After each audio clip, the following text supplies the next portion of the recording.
You know what happens when I do this? You lose track of the card in your hand because here's the 4 and in your hand, have a look. What? Is the queen. So one of the biggest mistakes that people who already have YouTube channels make is... What's your opinion on thumbnails in this day and age? Your title and thumbnail set the expectations of your video, and then all your video has to do is confirm those expectations. The secret to a good thumbnail is to remove as much as possible while still keeping the core message. A face and some text, and the text should be 3 to 4 words maximum. The only reason someone's ever going to click on your thumbnail is because it builds curiosity, and curiosity is built through either fear or desire. All my videos, I probably spend 4 to 5 hours on that. Really? Yeah. That video, I made it, let's say, 28 days ago, and it's already hit 500,000 views. Oh, really? But I knew it was going to do well because it's based on a video that's already done well. Mr. Beast made a video called Train versus Giant Pit, and it got like 200 million views. 6 years ago, there's a video called Train versus Giant Pit, and it had like 100 million views, right? Alex Hormozy, he's got a whole team. All they do is look for outliers. If you're listening to this, you're probably going, okay, how do I find an outlier? Like, what's the actual process to doing that? There are tools out there like 1 of 10 or view stats, but the most simple way is... He's built a YouTube channel with over 1.5 million subscribers, taught magic to more than 10,000 people across the world. But Oscar Owen didn't start with a team, a mentor, or a plan, just obsession and a camera. After nearly a decade mastering the craft of performance and storytelling, he now trains some of the world's top entrepreneurs to scale their presence using YouTube, the same platform that changed his life. This episode isn't just about magic, it's about strategy, visibility, and how to build an audience that actually listens. Before we dive into this episode, I want to take a second to speak about our sponsor, Pith Stem, who we are thrilled to have on this journey with us. As someone who is always looking for ways to improve my healthy hustle, Pith Stem's DropTop desk stood out to me as the best full work from home solution on the market. The world of work from home is changing, and a laptop or screen perched on your lap or dining room table isn't enough anymore. It's imperative that we have a solution at home that matches our productivity station that we can have in our office. But of course, homes weren't made to be worked in, and not all of us want a dedicated study. That's why I'm so happy that Pith Stem created this perfect solution. They designed this desk with both the needs of the professional and their home in mind. It's perfect because it allows me to have a full productivity station that suits my needs and helps me get the most out of every minute that I spend at it, not only so I work comfortably,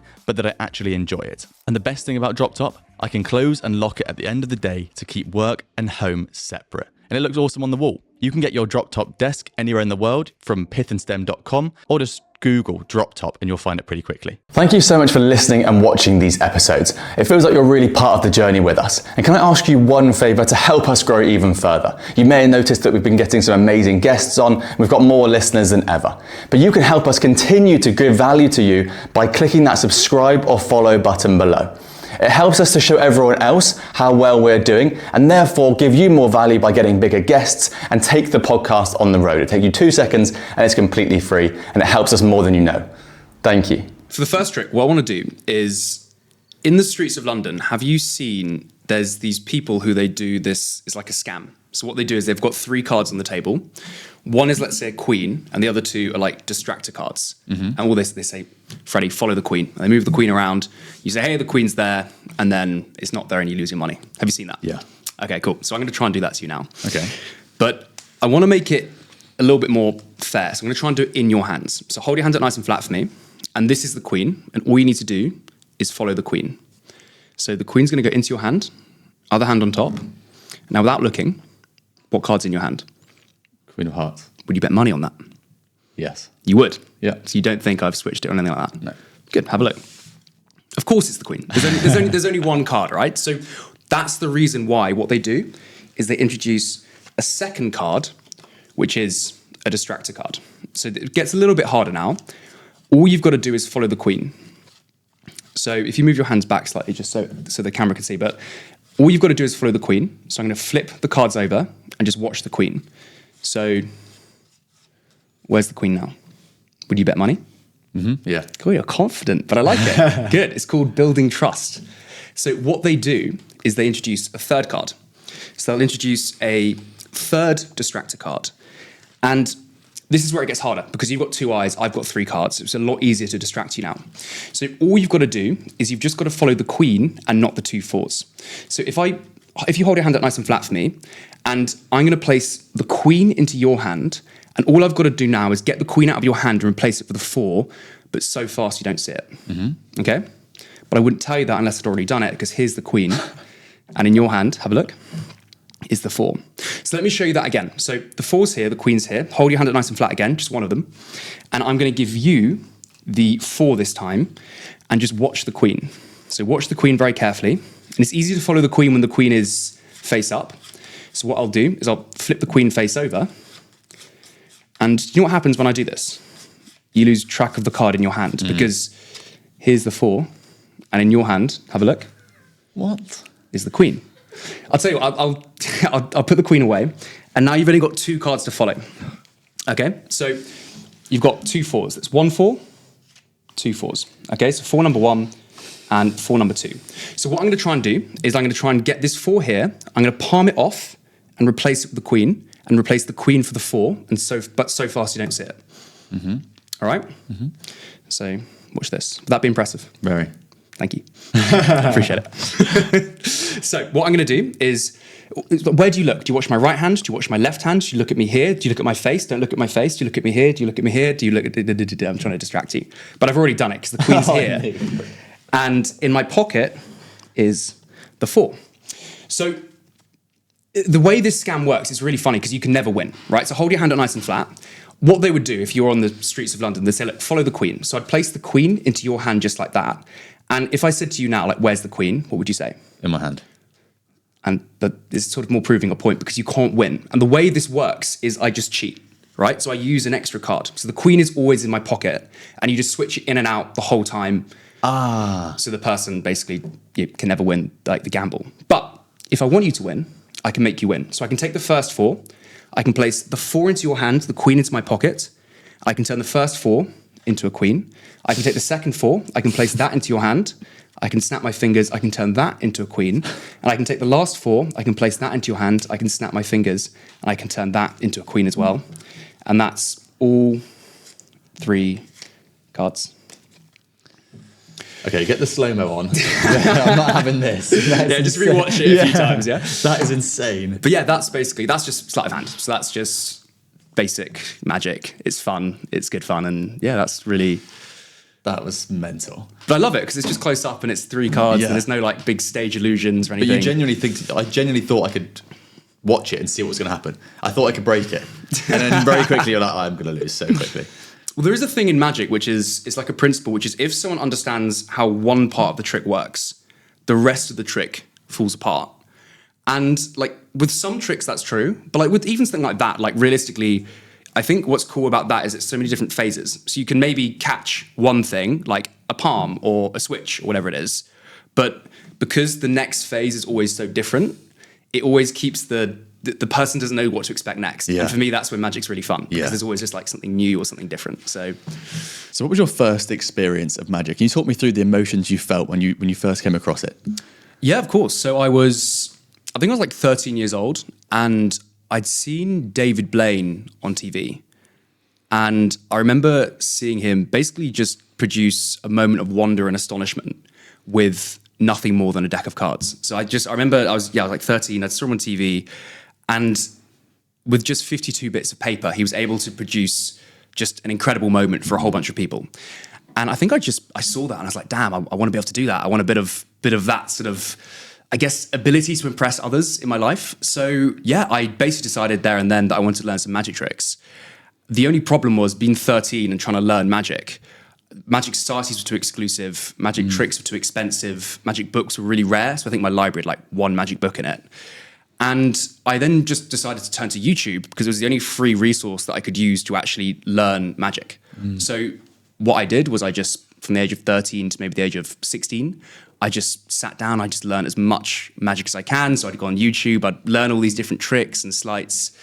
And the only problem with that was, this is back in like 2015. So the quality of YouTube videos back then was really, really low. And it used to really frustrate me because like all these magicians would teach magic on YouTube, but they'd spend the first 5 minutes like shouting out their mum, their dog, all of their subscribers. And I just wanted to watch a trick and then learn how it was done. That's really what I wanted. So I was really frustrated to begin with, but then that frustration kind of turned into inspiration when I was like, well, why don't I just teach this myself on YouTube? So that's really how I made the transition from learning magic on YouTube to going, you know what, I'll just make tutorials in the way in which I would like to learn them. And then that's essentially what I did. So fast forward now 10 years, I've basically been teaching magic on YouTube since 2016. The channel itself has 1.5 million subscribers. Off the back of that, I've built a 7-figure online education business that teaches magic as well. And yeah, that's basically my whole journey from deciding to go, hey, I want to learn some magic tricks, to actually now doing it as a full-time job on YouTube. It's wicked. I'm sure we can break down that all in the next sort of hour, conversation. But I'm interested in the first part, which is, when you first came across David Blaine and Darren Brown, was it the actual magic that was interesting to you, or was it the showmanship? Because you've alluded to there that there was a bit around the performance side and being able to impress other people. So, you've gone into card tricks fundamentally, but was it the showmanship, or was it actually the actual magic, quote unquote, that you were most drawn to? That's a really good question. I don't quite know what it was for me. I think it was just the feeling associated with magic. I think the ability to be able to walk into a room and be confident. Magic is just a vehicle to do that, right? Yeah. Because if you're doing magic, you've got to quite literally stand in front of people. There's pressure on yourself. You've got to perform, and you've got to be confident in your performance. And magic is so much more than just like a set of tricks and trying to fool people. It's about giving people an experience. It's about actually impressing them and ultimately entertaining them. Sometimes even if a magic trick goes wrong, but people are entertained, I still see that as like a win, because the end goal was still achieved. So for me, like, I think maybe back in the day, it was actually confidence. I can't quite remember, but I was like 13 years old or something. And yeah, I probably just wanted to be more confident, more impressive. And magic almost sometimes is seen as a cheat code to get there. But when you actually start learning magic, you realize that the skills and benefits that it gives you is so much more than just being able to like trick someone or fool someone.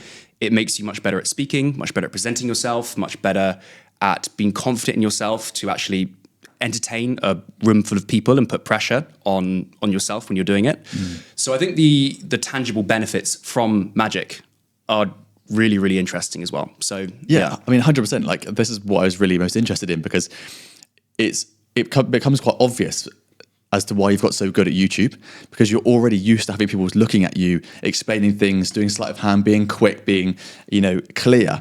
And so when you put your camera on you, I'm sure now it becomes easy, because it's just, there's so much less pressure than there is having people in the room all looking at you, trying to see what your trick's going to be. Before we started recording, you've done a couple of tricks for us, and I literally was trying so hard to spot the difference. Everyone in the room was trying so hard, and we couldn't see it. And that's just like the 10,000 hours we were talking about. You've put so much time into just handling the deck of cards and the showmanship besides it. It makes so much sense that the channel has grown to the extent.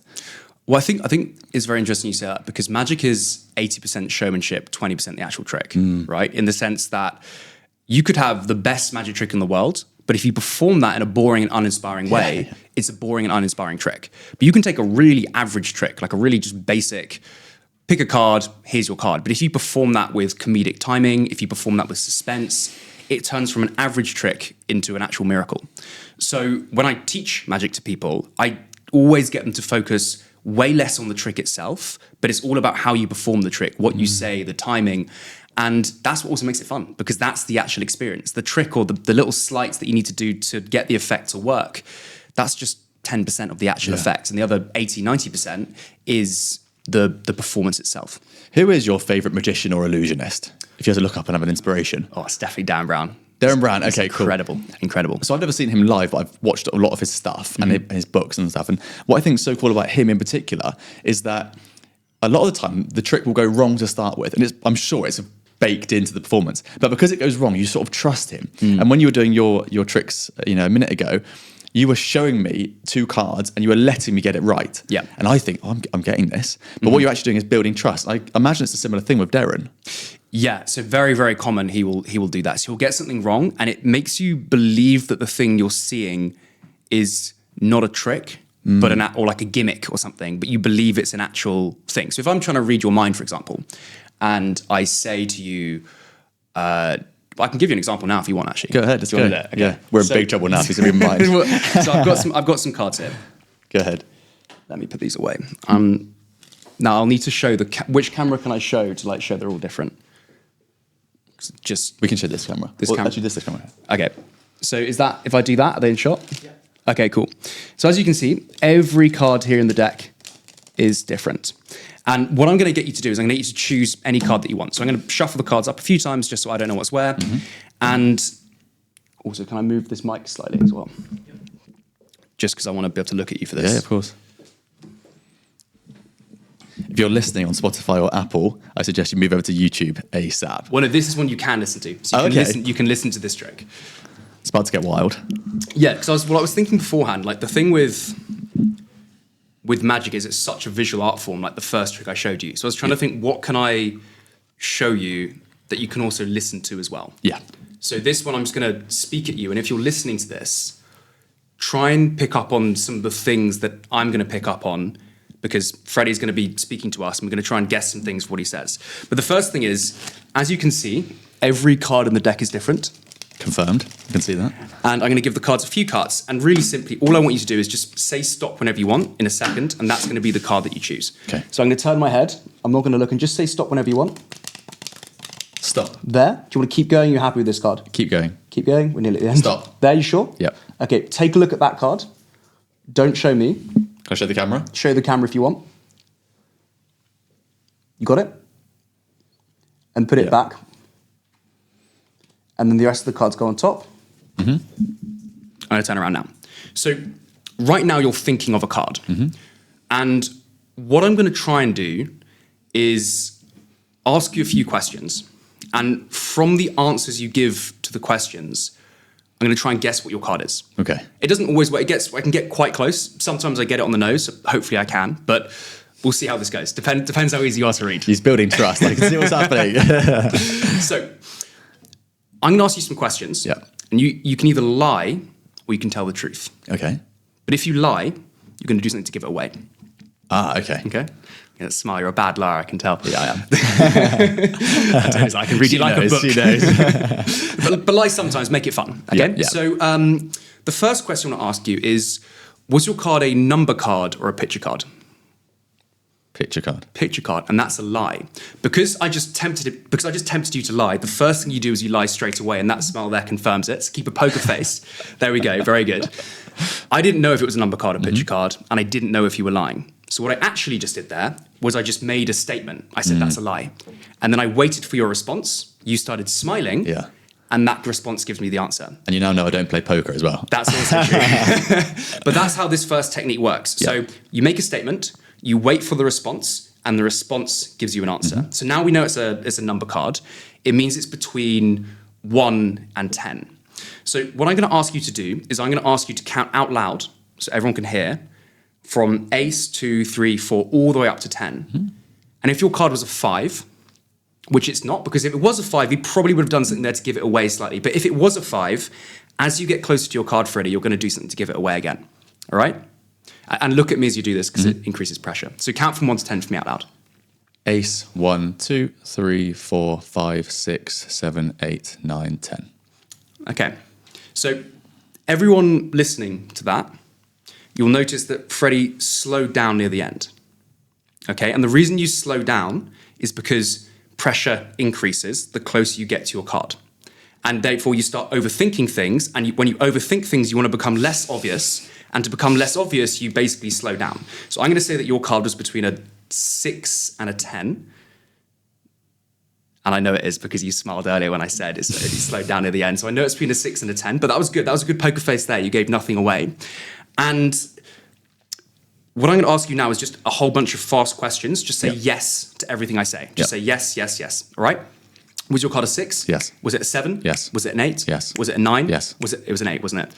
So it was, there we go, it's an 8. So you were thinking of an 8, and it means your card is either a clubs, hearts, spades, or diamonds.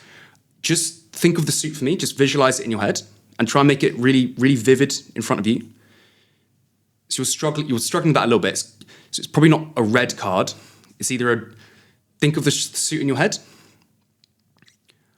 I'm going to say 8 of clubs. Was that the card? Yeah. There we go. So that's basically an effect where it's talking about mind reading and stuff, and you say at the beginning that it might not work, and then you get it in the end, and that's what we were talking about earlier, right? Yeah. But I've got a question for you. So, okay. Do you think you could do the trick that I just did right now? No. Why not? Because I don't know I don't think I know all the traits that I would have given away. 100%. So there's a knowledge gap, right? So that there's something I know that you don't know. I'm going to do something that no magician ever does. I'm going to tell you how I really did that trick. This is not going to be nice, There's a screen behind me, isn't there? No screen behind you. Take a look at the deck of cards that we used. Are they the same? Every card in the deck. No the Eight of Cups. way. So everything I just told you there, all of that slowing down, speeding up, that was all showmanship, as we talked about at the very beginning. The secret was so simple, all the cards are the same. How often is that in Magic? I know you hate me now, because I wish you probably don't want to know that. But the reason I showed you that is, now if I ask you the same question, maybe it wouldn't be perfect, but do you now think you could go to someone else in the room and perform this effect? Yes. Of course. So what changed? You basically now know the system. You now know how it works. And I love using magic as a metaphor for certain things that I teach, because 1 minute ago, something that seemed completely impossible, and it was this big thing that you thought maybe would take you 20 years to learn, within 1 minute, now you know the secret, you know the system, you know exactly how it works.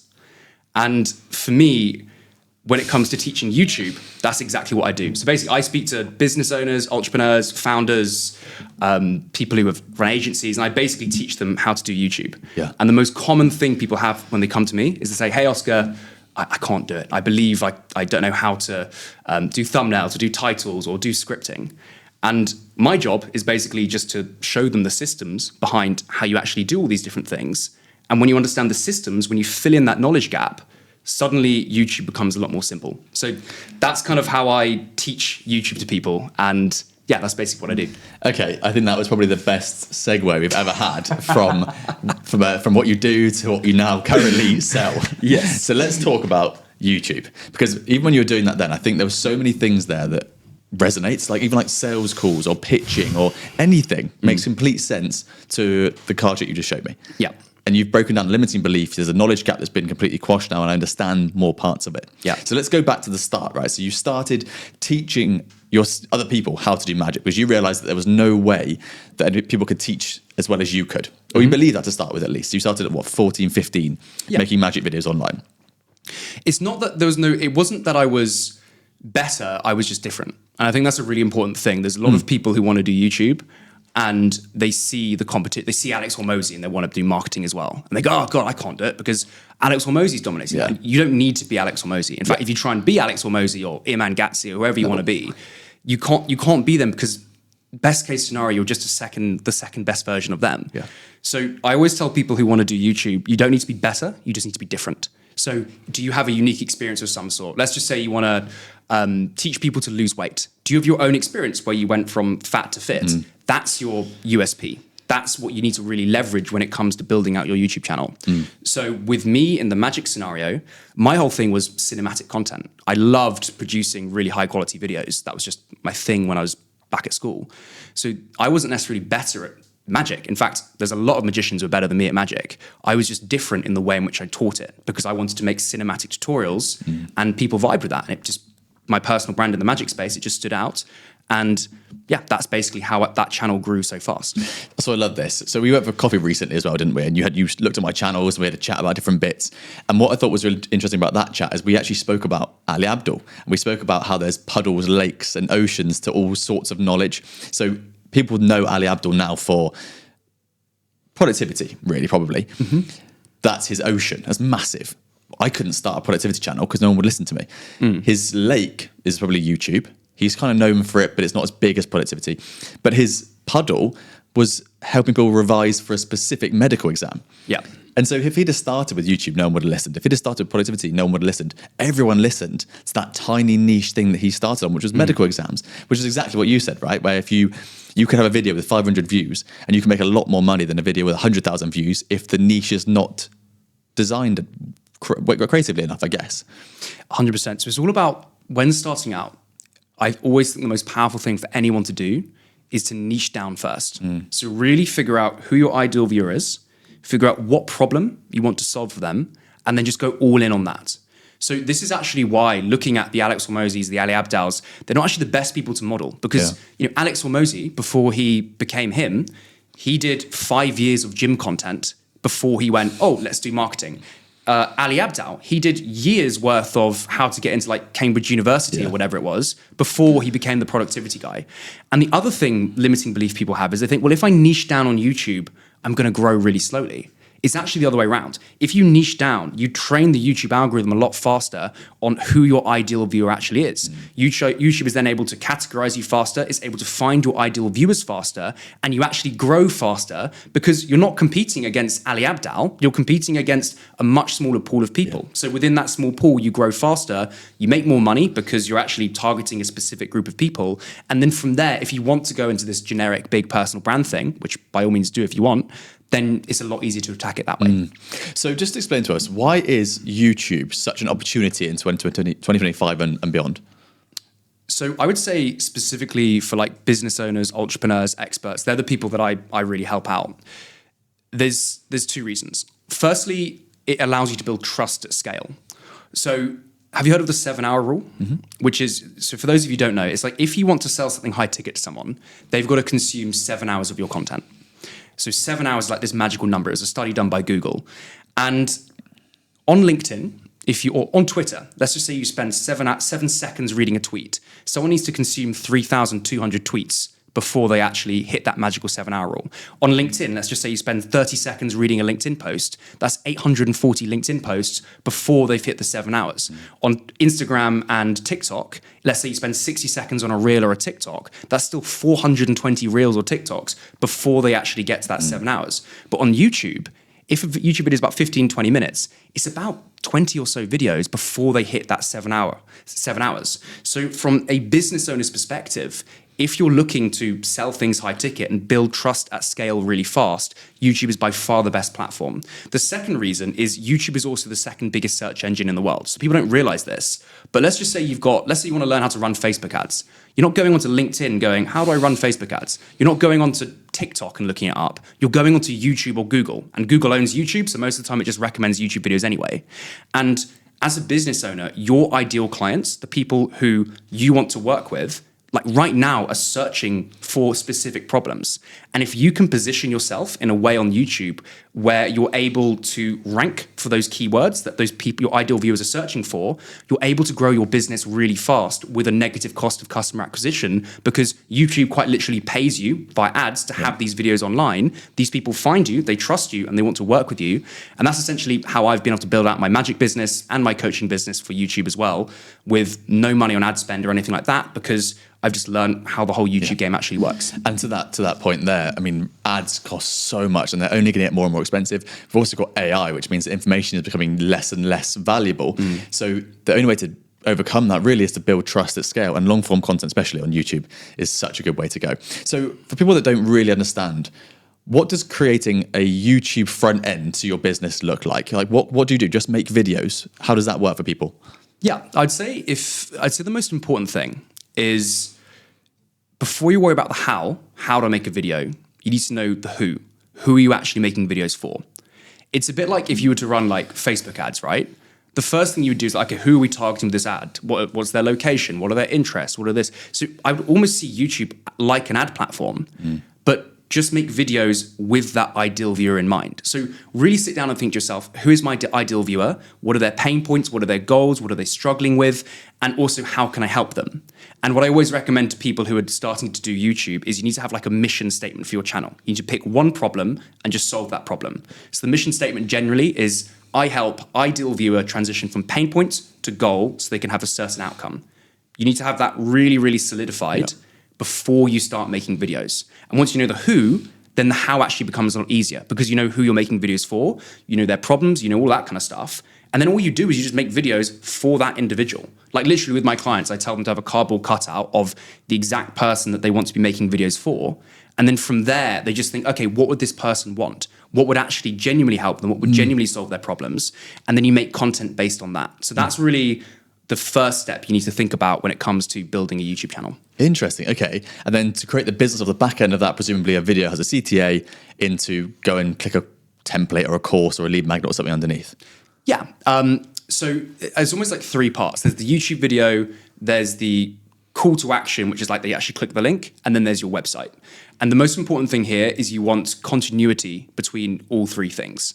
Pause. Sorry, it's me, Freddie, interrupting myself. I just want to point out how well this guest is doing at building trust with you, the audience. They're adding value They're giving inspiration and they're hopefully educating you on a few different areas. You see, we're in a trust recession, and becoming a podcast guest is literally the best way to continue to build trust while so many are struggling. We've built a community of incredible entrepreneurs, all becoming the top most in-demand podcast guests in the world. And if you click some of our links below, not only have we got templates to help you become a top guest, we've also got a community that you can join to get yourself to where you want to be. Now back to the episode. So one of the biggest mistakes that people who already have YouTube channels make is they will have a YouTube video, but then their call to action will be really bad. And even if they've got a good call to action, they'll land on a website that doesn't match the video that they just came from. So what you really want is I'll give you an example on my magic channel. I make a YouTube video teaching a magic trick. I will then have a call to action saying, if you want to learn magic in 90 days, click the first link in the description. The link in the description says, learn magic in 90 days, click here. They click there, they go to the landing page and it says, learn magic in 90 days. The worst thing, and this is so common, is like when you have a mismatch between the two different things, because that mismatch creates friction decreases trust, and with less trust, you get less conversions and sales. So you just want almost like a nice path for your viewers to follow, and you don't need to overcomplicate this stuff. It's just, again, have one problem that you're solving. This is why understanding who you're making videos for is so important. You know, who you're making videos for, you've got a product or a service that fixes the problem that your ideal viewer faces, that every single video you just make needs to almost be seen as a route to market for people to figure out who you are, what problem it is you're solving, and sending people to your landing page. I think that's really interesting, because I think we'll get into this, but I think most people on YouTube, I feel like the blocker is that they go, well, I don't want people to see my day in the life. And it's like, it doesn't need to be that. It can be super niche, like you're saying, like just try and solve the problem for the one person that you're trying to help, right? And so I've also heard you speak about how YouTube is I think it's the only place with a negative cost to advertise your business, right? Yeah. So can you just talk to that point? Yeah, so YouTube essentially pays you to have videos because you make money through AdSense. So there's no other platform in the world that will promote your content in the same way it does. It's got the best recommendation system in the world. And on top of that, if you see it as a lead gen source for your business, it's the holy grail of marketing, because it's literally not just free, but they pay you to basically promote your products and services. Obviously, you've got to have good quality content, but that's why it's such a big opportunity for business owners, entrepreneurs, because if you go to YouTube with the long-term vision of, I want to build a personal brand and a business here, it will reward you 2, 3, 4 years from now, because all of that time, energy, and effort you spend putting out really valuable content will compound over time. And yeah, that's why it's just incredible.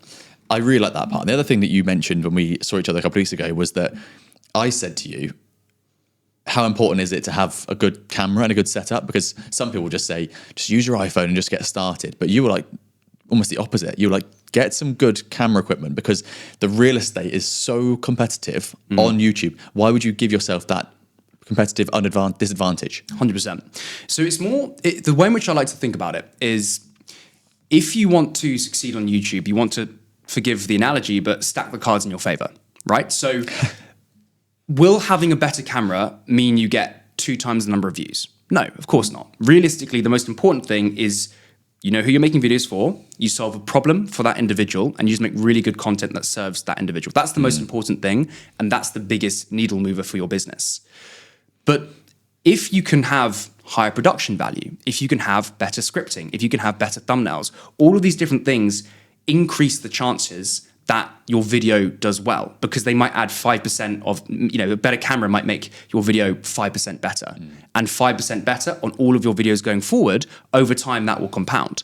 So when people ask me, they often see people online and they're filming things on their webcam, and it's like, you can do that.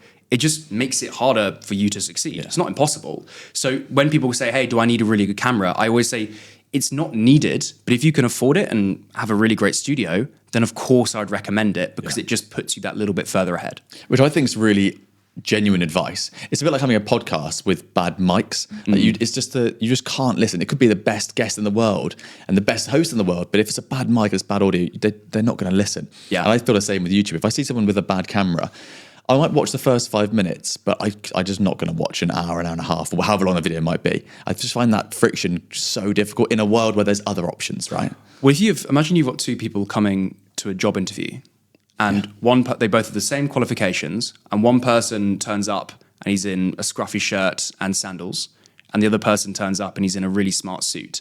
even with the same qualifications, you're going to make a snap judgment on how credible that person is. And I both think we know that the person who get the job is the person in the suit, right? Because they just come across and they present themselves as better. YouTube is the same thing. If you present yourself in a way that comes across as professional, you're just that much better than your competition who's filming their stuff on an iPhone or doesn't have a good studio. So again, it's just these little margins that you can constantly build up on to basically give your channel the best chance for success. And I guess also, you've got the two channels, right? You've got the one with 1.5 million, which is the magic one. You've got the one with 30,000, which is the YouTube coaching business. Yeah. The business one, I guess, is more to this point. If you had a bad camera on there, I just wouldn't believe you. And not because it's a YouTube channel about YouTube. If it was any channel about business, if you didn't have this good setup, I would be like, this guy doesn't make any money. Yeah. Or he doesn't understand creation, doesn't understand the power of media, and therefore I don't trust you as much. So there must be an undertone of just trust within the trust of a video. 100%. Trust is realistically the only reason someone's ever going to buy something from you is because they trust you. Yeah. That's the whole point of the 7-hour rule I just talked about. But in order to get them to trust you, they've got to spend time with you.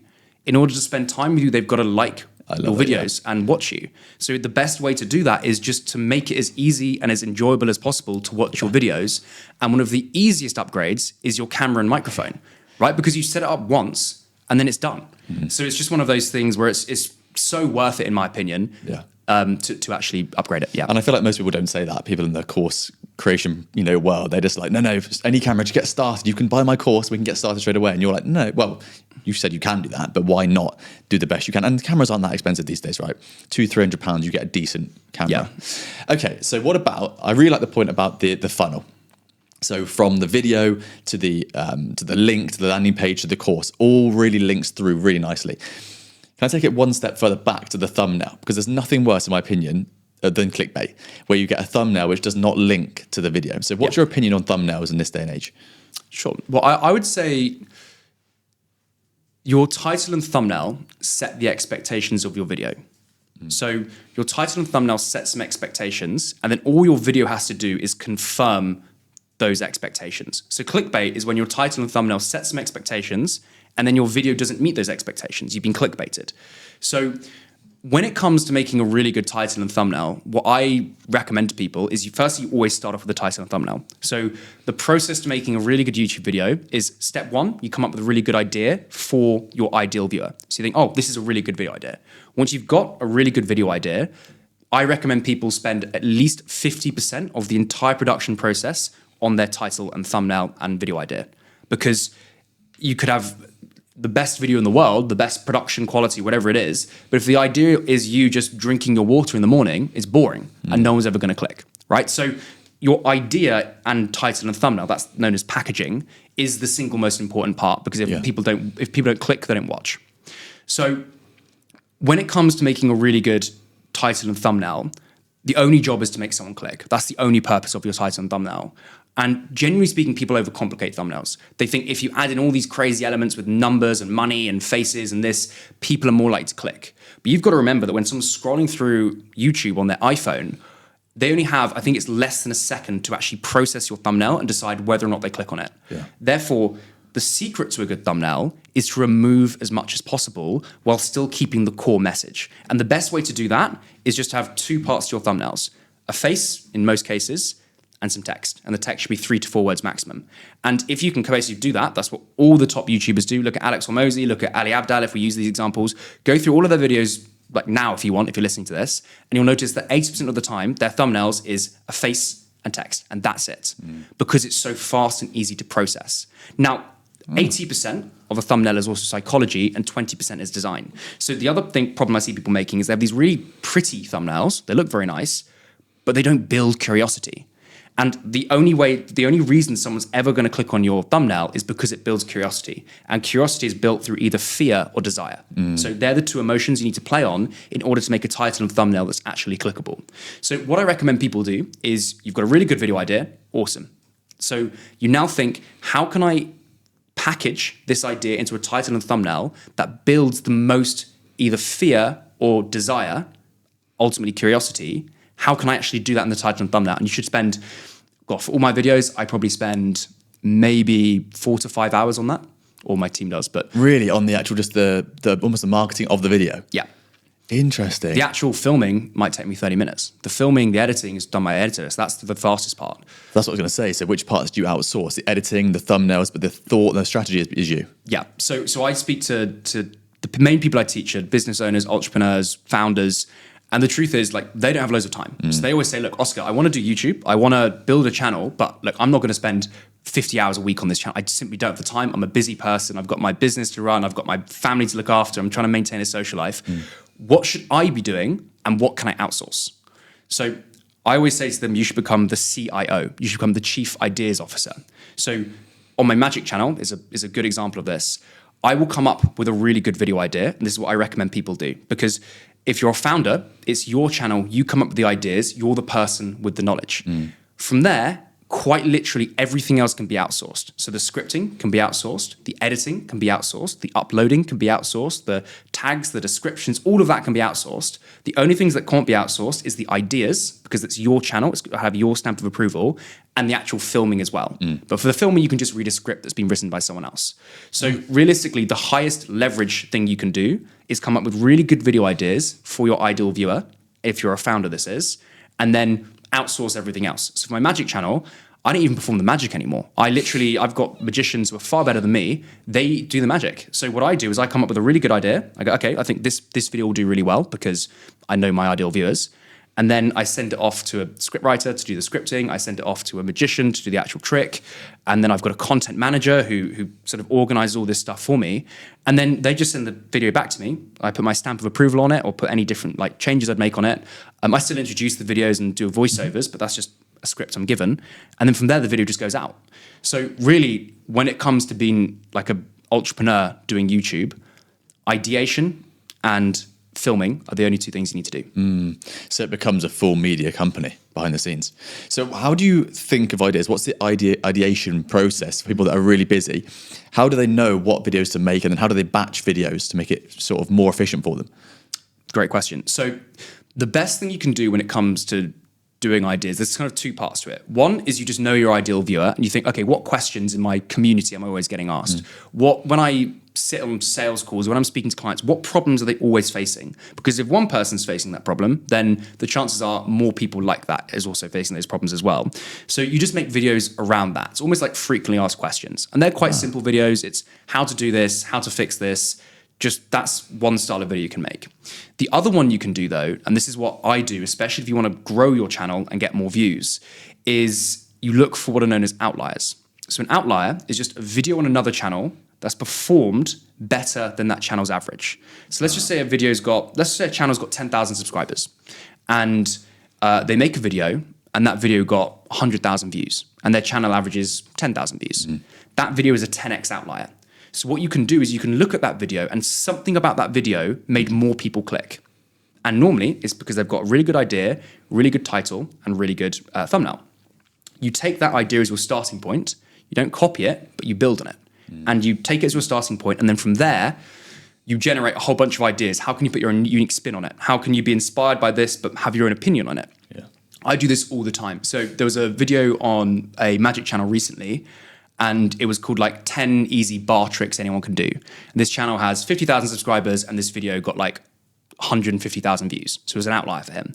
So I took that idea, looked at his structure, looked at his packaging, looked at all of that stuff, and I changed it to, I think it was like 10 easy card tricks anyone can do. Yeah, or to impress your friends. That one on your channel did quite well, no? Can't remember which one was that. I think there's one about how to take like 7 easy card tricks to impress your friends. Yeah, something like really that. Really good one, yeah. Yeah, I've made so many videos, I can't remember which ones they are. But it's something like that. And because I made this video based on an idea that was already proven to work, that video, I made it, let's say, 28 days ago, and it's already hit 500,000 views. Ah, really? But I knew it was going to do well because it's based on a video that's already done well. And people will say that they shouldn't be doing that. They're worried that they shouldn't be copying. But every single trend that you see on Instagram and Twitter, they are all trends that someone's copied, right? Like the big dogs are all just copying each other. I mean, Mr. Beast made a video called Train versus Giant Pit, and it got like 200 million views. 6 years ago, there's a video called Train versus Giant Pit, and it had like 100 million views, right? And the reason for this is because if Mr. Beast is going to spend X million on a video, he doesn't want to guess. No way. He made all these videos, which was like $1 plane ticket versus $1 million plane ticket, something along those lines, right? BuzzFeed did that years ago. So all he does is take Outlier, but he's making his own video from it. Ali Abdaal, he did a video which is how to get more done in 12 weeks than most people do in 12 years. It was like something along those. I was reviewing a book, that was the title of it. So many people had made videos on this topic and they all started going viral. So he could have reviewed any book in the world. He chose to review this book because these smaller channels were getting outliers with it. Alex Hormozy, he's got a whole team and all they do is look for outliers. Every Alex Hormozy video is not him going, oh, I'll speak about this random thing. Every single video he makes is based on an outlier because they don't want to, they want to use data to make data-backed decisions on what ideas do or don't work. So if you're listening to this, you're probably going, okay, how do I find an outlier? Well, like, what's the actual process to doing that? There are tools out there like 1 of 10 or viewstats.com that just is a software that does it automatically. But the most simple way is go on a competitor's channel, go onto their most popular videos, scroll down and look for a video within the last year that's just got lots of views. And that's an outlier. So that's the easiest way to do it. Hasn't Mr. Beast invented, or he's creating his own software to do all of this, right? It's like better than YouTube Studio, better than Google Analytics. But I don't know if he's given that out yet. But I wouldn't be surprised. ViewStats is the one just mentioned. Yeah, it's Mr. Beast's one. Oh, no way. It finds outliers for you, and yeah, so it's really good. That's his one that he's already launched? Yeah, he's already launched I it. didn't even know that. Yeah. Oscar, one of the things I really want to talk to you about, and I've heard you speak about this, and I was almost shocked by it, was most of the money that you make through YouTube and the people that you help comes from the emails that you send after. Is that fair to say? Yes. So the example you gave was like Ali Abdaal and these guys that you've spoken to or whatever. How, if someone's listening to that going, what? I don't understand this. How can you explain email marketing and how it builds trust or works off the back of the YouTube videos to actually make sales? 100%. So I always tell people, YouTube builds your audience, email builds your business. So YouTube is a wonderful trust building mechanism where people spend time with you, they reach those 7 hours, and it's a really good way, almost at the very top of the funnel, for people to get exposure and find out who you are, and it builds trust at scale. The problem with YouTube is it does take time to make videos. And let's just say someone's watching your video at 2 o'clock in the morning, they're probably not going to pull out their credit card and buy whatever it is you're selling. And you only really have one chance to sell to them, or maybe a few chances if they like watch all your videos. But it's very dependent on where that person is in their journey. And maybe they're not ready to invest yet, but in 3 months' time they are. Let's just say you're trying to sell something. So on my Magic channel, for example, what I always do is instead of always sending people to my sales page, I send people to a lead magnet. And the lead magnet simply collects their email. And the wonderful thing with that is you can then email them once a day or once every few days. And realistically, when you do that, you can always be top of mind for these people. You can always be posting, always be in their life in some way, as it were, via their inbox. And you just send them really valuable emails as often as possible. And when you do that, you build up even more trust across a different touch point, so away from YouTube. And then from there, it becomes a lot easier to sell things. So on my Magic channel, 80% of my sales come from email, not from the actual channel itself. Yeah, which I think is really clever. And I also heard you say that you will send an email every day for 6 months once someone subscribes. Yeah. But what I think your good point, which I told the team about, was you said that might be annoying for some people. I mean, might have a high unsubscribe rate from that. But if you don't do it, someone else will do it. And you guarantee if you do 2 emails a week, you'll make less sales than 1 a day. I've tried it all out. I've tested everything. And it's exactly that. Firstly, when I say put an email out every single day, they're still hyper valuable emails. Of so course. my Magic one is here's a free trick, and these people are subscribed to me to learn Magic. So I'm just giving out so much content for free. It's not, hey, buy my course, buy my course. It's every email is something basically super valuable. And I do it in cycles. So cycle number 1, it might be 7 days of just pure value. And then I've got 2 days of just soft selling. And then 7 more days of pure value, 2 days of soft selling. So that's really the secret. It's just to become super valuable. And as you said, if you don't do it, someone else will. Yeah. And you want to be the guy who's doing it. But I think that's such a good point, because most people think about emails and they go, you want me to sell an offer every day? And it's like, no.